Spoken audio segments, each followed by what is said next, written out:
কি ননদ 4 চাকা নাকি? ড্রাইভারটা খুব ভালো পেয়েছে। ড্রাইভারটা ভালো?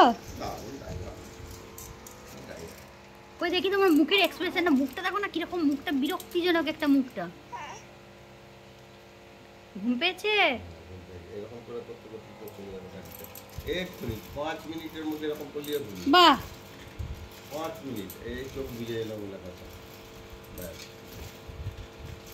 মানে এইটা দেখুন ওর ঘুমানোর নতুন জিনিস হয়েছে নাকি? দুলে দুলে ঘুমায়। 5 মিনিটের মধ্যে ঘুমটা হাত থেকে আঙুল থেকে এবার সরিয়ে দেবে, দিয়ে দিয়ে চোখ দিয়ে দেবে। না না, মুখ থেকে আঙুল ছড়াও। ছিছি আমার সাথে বললেই ছিছি, মুখ থেকে আঙুল ছড়াও। নিজের ইচ্ছে যা করতে করুক।